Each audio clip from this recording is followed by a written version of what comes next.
Hello students, कैसे हो सभी स्टूडेंट्स। आज की इस नई वीडियो में आपको बताने वाला हूं वासुदेव शरण अग्रवाल जी का साहित्यिक परिचय। क्लास 12th हिंदी का वेरी मोस्ट इम्पोर्टेंट साहित्यिक परिचय लेकर आया हूं वासुदेव शरण अग्रवाल का। ये आपको किसी भी सेट में देखने के लिए मिल जाएगा। यूपी में टोटल जो है यहाँ पर 7 सेट बनते हो, 7 सेटों में यहाँ पर ये वाला जो है वासुदेव शरण अग्रवाल जी का साहित्यिक परिचय पूछा जाता है। बिल्कुल सिंपल तरीके से मैं आपको इजी नोट्स के साथ इसको प्रोवाइड करने वाला हूं। तो चलिए आज की इस वीडियो की शुरुआत करते हो। जो भी स्टूडेंट्स नए आए हो उनसे मेरा निवेदन है कि चैनल को सब्सक्राइब कर देना इसी तरीके का और भी वीडियो देखने के बाद। जो हमारा यहाँ पर क्लास 12th का जो हिंदी है उसमें टोटल यहाँ पर ये 5 नंबर का साहित्यिक परिचय आता है, जिसमें से यहाँ पर 3 नंबर का आपका साहित्यिक परिचय होता है और 2 नंबर की आपकी रचनाएं होती हैं। इस तरीके से टोटल हमें यहाँ पर 5 नंबर मिलते हैं। तो इस वीडियो की शुरुआत करते देख लेते हैं किस तरीके से आपको जो है बोर्ड एग्जाम में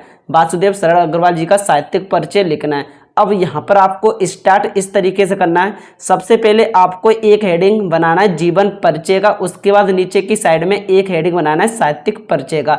अब इन दोनों को अलग अलग करने से ये होगा, जो एग्जामिनर होगा वो आपका बोर्ड एग्जाम की कॉपी चेक करेगा तो उस पर अट्रैक्शन जाएगा और वो यहाँ पर आपका एक भी नंबर नहीं काटेगा और वो है आपको 5 में से 5 नंबर फुल यहाँ पर रख देगा। तो चलिए यहाँ पर जीवन परिचय देख लेते हैं।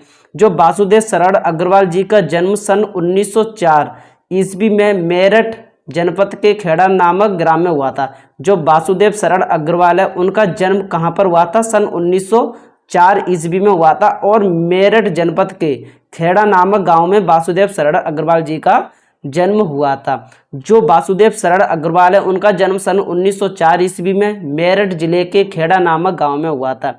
इनके माता पिता लखनऊ में रहते थे। जो वासुदेव शरण अग्रवाल जी के माता पिता हैं वो लखनऊ में रहते थे, अतः इनका जो बचपन है वो लखनऊ में ही व्यतीत हुआ और यही इनकी प्रारंभिक शिक्षा भी हुई। जो वासुदेव शरण अग्रवाल हैं उनके माता पिता लखनऊ में रहते थे, इसलिए वासुदेव शरण अग्रवाल का जो बचपन है वो लखनऊ में ही बीता और यहीं से इनकी जो प्रारंभिक शिक्षा प्रारंभ हुई थी। भारतीय संस्कृति और पुरातत्व का यह महान पंडित, भारतीय संस्कृति के और पुरातत्व के जो महान पंडित थे ये वासुदेव शरण अग्रवाल जी एवं साहित्यकार सन 1967 ईस्वी में परलोक सुधार गए।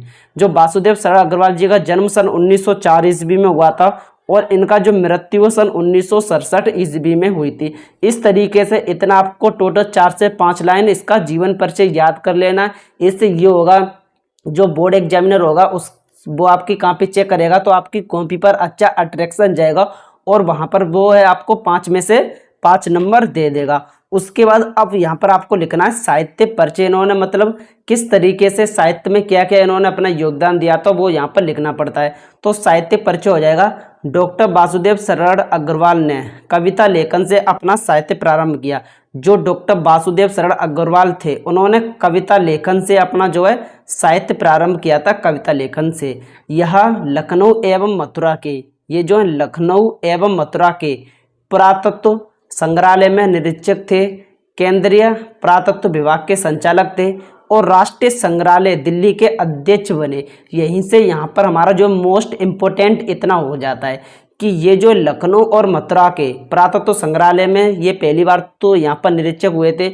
उसके बाद यहाँ पर जो केंद्रीय पुरातत्व होता है उसके ये संचालक रहे थे, यानी कि संचालक हुए थे। उसके बाद और जो राष्ट्रीय संग्रहालय होता है वो दिल्ली में होता है, वहाँ के ये अध्यक्ष रहे थे। इन्होंने साहित्य जीवन में साहित्य के साथ साथ पुरातत्व को भी अपने अध्ययन का विषय बनाया। जो वासुदेव शरण अग्रवाल हैं इन्होंने अपने साहित्य जीवन में पुरातत्व को भी अपने अध्ययन का विषय बना लिया और ये जो है भाषा और साहित्य के प्रखंड पंडित थे, यानी कि ये जो भाषा और साहित्य के महान विद्वान थे। इस तरीके से हो जाएगा। उसके बाद थदाबाद में इन्होंने मुख्य रूप से पुरातत्व को ही अपना विषय बना लिया और इन्होंने क्या किया, यहाँ पर जो इनका साहित्य जीवन था उसको यहाँ पर ये छोड़कर ये कहाँ पर आगे पुरातत्व को ही उन्होंने अपने अध्ययन का मुख्य विषय बना लिया। इनकी जो भाषा है शुद्ध खड़ी बोली है। जो इनकी भाषा है किस तरीके की? शुद्ध खड़ी बोली इनकी भाषा है। उसके बाद हो जाएगा इन्होंने अपनी भाषा में अनेक शब्दों का भी प्रयोग किया है। जो वासुदेव शरण अग्रवाल हैं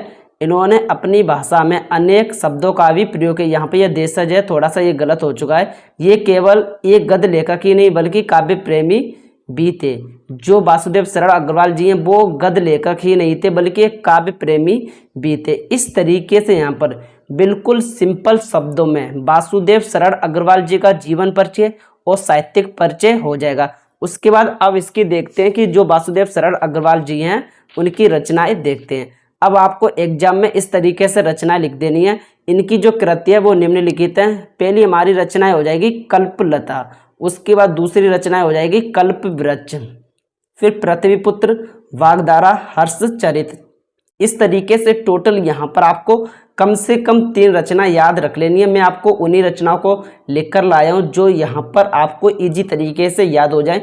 इस तरीके से आपको रचनाएं लिखनी है। सबसे पहले आपको कृतियाँ डालनी है, रचनाएं डालना, ये दोनों एक ही होता है, और लिखने इनकी रचनाएं निम्नलिखित हैं। उसके बाद 2-3 इनकी इस तरीके से रचनाओं को आपको याद कर लेना है बिल्कुल सिंपल तरीके से। मैं यहाँ पर वासुदेव शरण अग्रवाल जी का यहाँ पर साहित्यिक परिचय लेकर आया हूँ। अब जो आपका 3 नंबर है वो तो यहाँ पर जीवन परिचय और साहित्य परिचय लिखने से कंप्लीट हो जाएगा।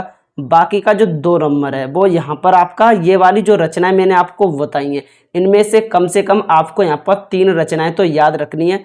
इस तरीके से जो है यहाँ पर आपका 5 नंबर यहाँ पर कंफर्म हो जाएगा। 5 नंबर जो है आपको मिल जाएगा। तो इस तरीके से हमारा यहाँ पर जो वासुदेव शरण अग्रवाल जी हैं इनका यहाँ पर जो जीवन परिचय और साहित्यिक परिचय है वो बिल्कुल सिंपल तरीके से कंप्लीट हो जाता है। और ये क्लास 12th हिंदी का एक महत्वपूर्ण यहाँ पर साहित्यिक परिचय पहले आपको क्लियर कर देता हूँ। क्लास 12th का ये हमारा साहित्यिक परिचय। तो इसी तरीके का अगर आपको और भी वीडियोस चाहिए तो आप मेरे पास कमेंट करना, उस टॉपिक पर मैं वीडियो बनाने का पूरा प्रयास करूँगा। तो आई होप ये वीडियो कैसा लगा। अगर वीडियो पसंद आती है तो वीडियो को लाइक करना है। जितने भी स्टूडेंट्स नए आए हो उनसे मेरा निवेदन है कि चैनल को सब्सक्राइब जरूर करना। मिलते हैं किसी नेक्स्ट वीडियो के साथ।